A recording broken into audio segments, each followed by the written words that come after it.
Good afternoon or good morning to you. Okay, so today I'm going to do a lock review on the PDQ GT Series lock. What we have in front of us is an office function or storeroom function. As you can tell by the model number here, that's supposed to be a G and a T. That refers to the model.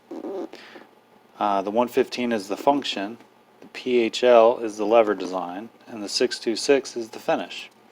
Down below that, 2 3/4 referring to the back set, ASA is referring to the strike, and SCC is referring to the keyway. So once we open it up inside, bam, lock. Alright, so on the inside we have the lock set itself. We have the little screw pack, complete with the Allen wrench in order to take off the inside handle. And we have the 2 3/4 inch back set. It does have a 3/4 inch throw, so it would be able to be used on a 3-hour fire rated door if necessary. The keys, a little paper template, and instructions. Those aren't really that important at this moment, so I'm not going to worry about showing those. It's just a piece of paper. Anyway, so here's the keys, back set, and screw pack. These are quite similar to the GP series, however they do differ within the lock body. The inside portion separates. Let's see here, let's take this handle off.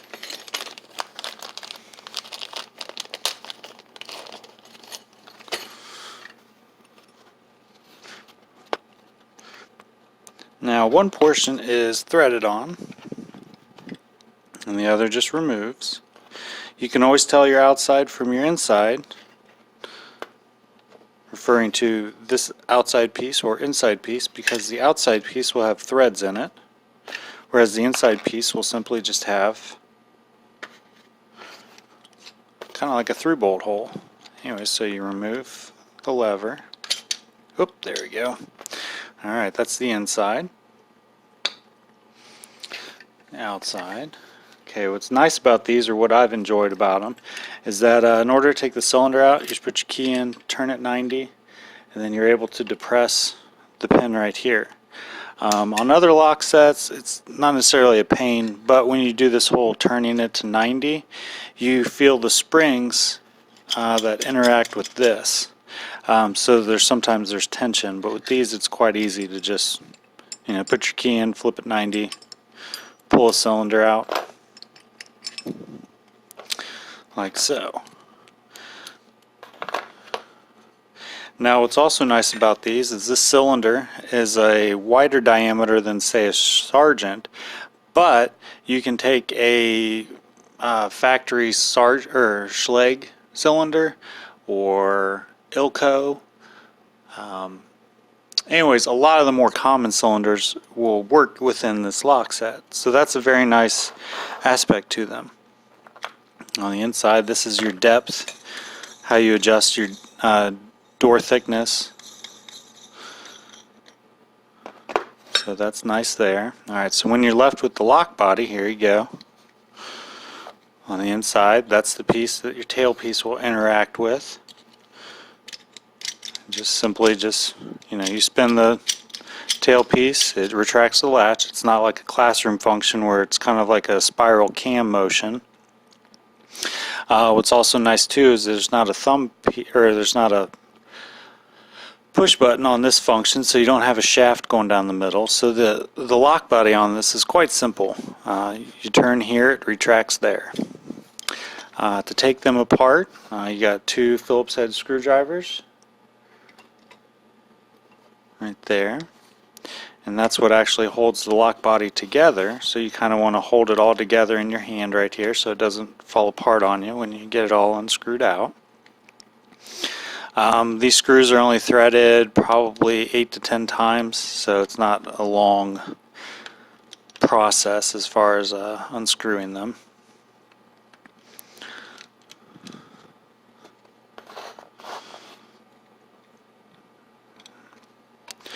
Oop, can get this one free.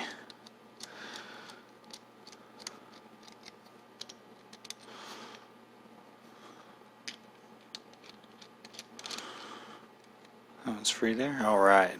Okay, so I'm going to try and take it apart slowly so nothing explodes on me.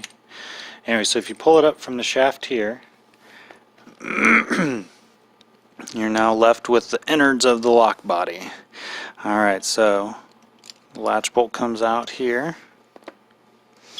Alright, so this is the piece that when you're turning your key, this is what's actually pulling the latch bolt with that motion there. Because if you look on your latch bolt right here, you have this kind of cutout milling, and this piece sits on top of there. So that's how the latch bolt is achieved, as far as the retraction of the latch bolt is achieved. You can just do that, and you can see it move. Kind of interesting how all the lock companies do that. So anyways, when you get that there, you can remove this shroud from around the lock set.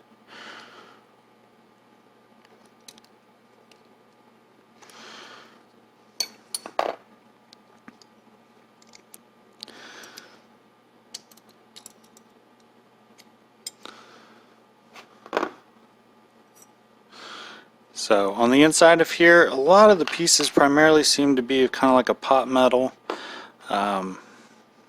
It's definitely not, I believe they are magnetic. No, they are non-magnetic. Screws are, springs are. And here is, okay, so the shaft itself is magnetic.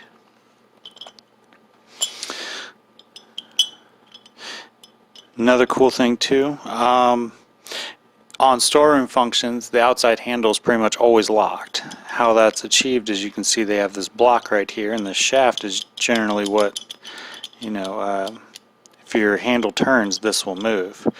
But it's not moving, so it's being held in place by this block right here. So anyways, to put it all back together, kind of start where we stopped. Makes sense, right? Alright, so the shroud goes back over the lock body housing.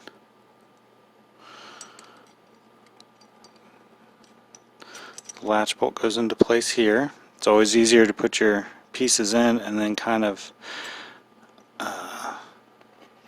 move the springs to fit where they need to go.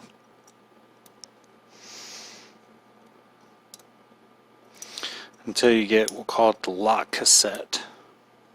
Seems like a good terminology for it.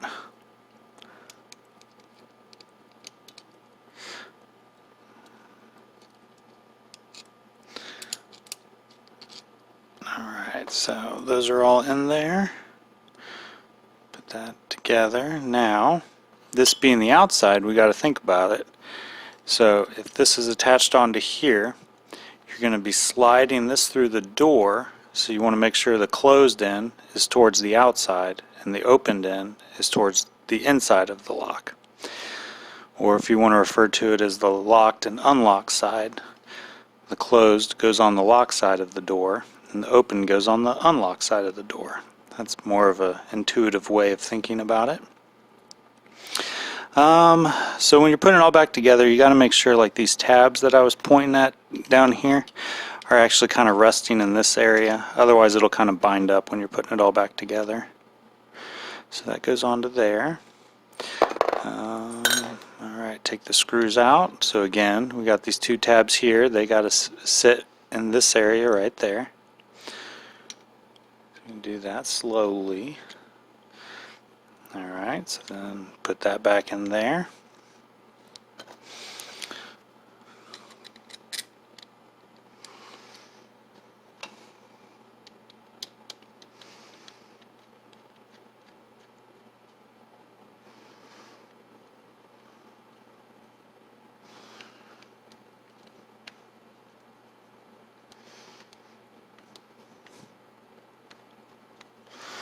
I'm not going to tighten that up just yet. Let's get the other one on there first.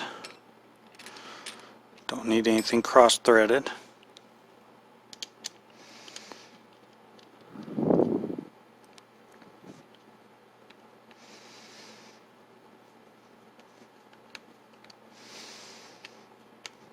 So what I will say, it's nice about these because you can take it all apart down to parts and pieces, and it's not a huge ordeal. Very simple on the inside. Nothing that requires an engineering degree to put it back together. So there's our basic lock body. Take this piece, put it back onto here.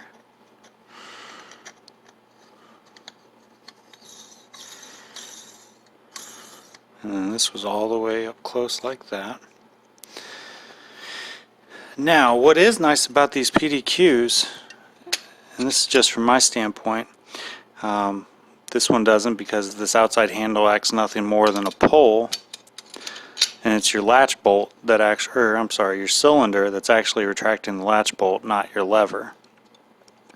So that's nice on these, that that's one set of springs that's not going to fail on you over time.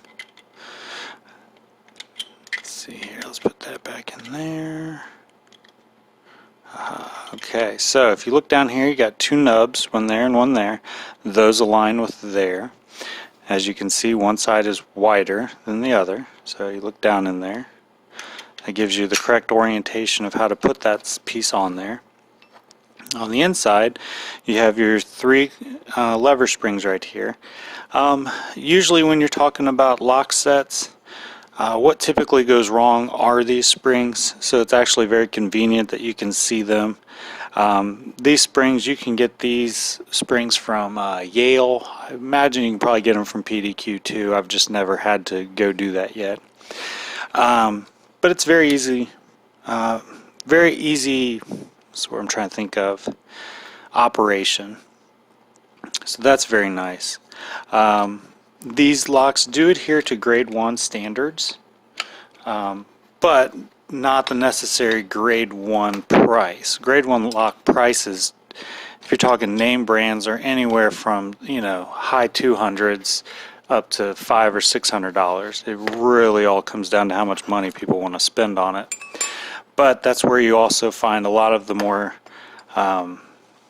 detailed functions, as opposed to just a storeroom function. Let's see here, as we put that back in there, turn 90, pop in. Alright, then over here.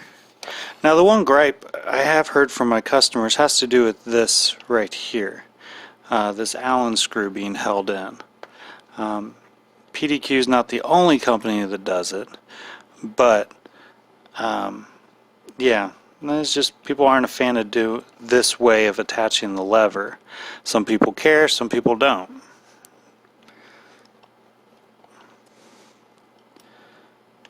But the price on these is somewhere around what you would pay for a high-end grade 2 lock. So these are somewhere around the less than $200 to $150 range.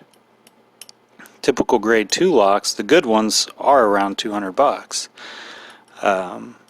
So it's nice. I mean, really, it all just comes down to the customer, what they expect for their the amount of money they're spending on a lock. These do have nice retrofit capabilities from the standpoint of the cylinders that can be used within them. They just take a flat tail piece that's maybe 1.25 inches long coming off the back. Having issues there. I think it's on there. There we go. But anyways, all in all, a very nice lock. Oh, you can tell I did something backwards already. See, I got the open side. Should be over here, so that means I'll have to take that all apart here, but I'll do that off camera. I just want to do a nice lock review of it because I was kind of missing this one on the PDQ side. But anyways, if you got any questions, feel free, leave them below, and other than that, thank you very much. Have a great day.